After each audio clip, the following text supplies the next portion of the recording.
on Sunday. I'll start with Teats. Oh, God, I hope that my grandparents don't roll over in their grave when I say this. I'm taking Pat Mahomes under 290.5 passing yards.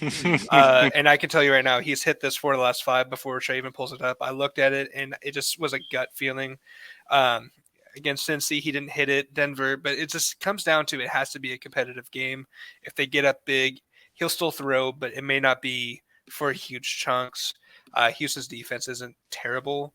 Houston's offense is so sporadic, you don't know what's going to happen. I just don't know if this is going to be a competitive game, though. I feel like 290 might be a little bit too high for my liking. Uh, God, I'm looking at all these 300 passing yards, though. It's hard. He's my quarterback for the team that I like, but I'm going against him. I see some like 267 yards under his belt for Hey, the I game. mean, the Texans are probably going to give him a ton of short field situations. So, I mean, Yeah. it's not like he's ever going to have to drive 90 yards for a touchdown. That's true. There's going to be a lot of short fields for him. So that's my one. But like I said, I'm doing the triple double for all of this. I got one more to bring you. Trey's going to love this one. I'm taking Josh Jacobs over his 82.5 rushing yards. Let's go. Yeah. It's a sketchy one because the Patriots defense is still very good. But Josh Jacobs has been in a league of his own this year. He has like a 200-yard gain on the next running back in terms of just total yards rushing. He's been a monster. He's hit this mark for the last 4 straight, even against Denver, even against Seattle, even against the Chargers. Honestly, even the 5 teams that we're looking at for the last 5 games that they played, all are considered to have had really good front 7 players. Maybe not Seattle too much, but the other 4 have. And he's just been eating. I don't know if Derek Carr will ever figure it out the rest of this year, but I know that Josh Jacobs knows what he's doing. He's running for that money. So 82.5, too low for me. Take that over. I like that, Teats.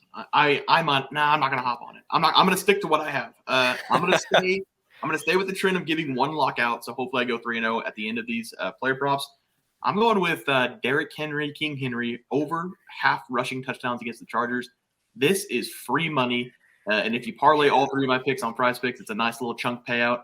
Chargers are horrible against the run, and it should be free for King Henry all day long. So I like him to find the end zone. The 3-leg parlay is going to be Henry touchdown, Jake Haener over 2 touchdown passes, and JJ over 87.5 receiving yards for my player props this weekend. Trey? I love those 3 picks. I might actually bet that bet slip myself.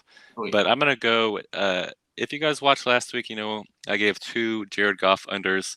Jared Goff hit both of them by the end of the first half. So that was really fun for me to watch. And you know what? I'm going to run it back to the mill with a Jared Goff under because the situation's a little bit different. He was home last week. I don't know what I was thinking. He was playing in a dome. He could pass for 5,000 yards in a dome. But he's going to go to cold and chilly New York. So I think that Goff's going to struggle at least a little bit. And Goff has thrown for 54 yards less per game on the road versus at home. So Goff struggles on the road, and it's getting colder, so I expect him to get even worse on the road. And the Jets allow the 6th fewest passing yards per game with 189 per game. So I think that is going to be tough for Goff to get at 230. I think that they're going to feed DeAndre Swift. Jamal Williams is questionable. We don't know if he's going to play, but I think Swift is going to have a big game against the Jets. So I'm going to go under on Goff's 230.5. And then my last player prop is going to be a rushing yards, and I'm going to go with the quarterback here, possibly the best rushing quarterback in the NFL, and it is going to be my boy Justin Fields. Justin Fields has turned on a show when he plays and he plays this Sunday against quite possibly the second best rushing quarterback in the NFL against Jalen Hurts. So I think that they're both going to kind of go at each other, kind of show I'm a little bit better than you. No, I'm a little bit better than you. And we'll see what happens. Fields has hit the over in 4 straight games, and he's going to be running a lot because we all know that the Eagles' pass rush is really good. So I think he's going to be running for his life, let alone that the Bears are going to call up a handful of designed runs for Fields. So I think that Fields at 68.5 is a pretty good number. We've seen him hit this number pretty consistently. So those are my 2 player props: Justin Fields over on rushing and Jared Goff under on passing. I like those.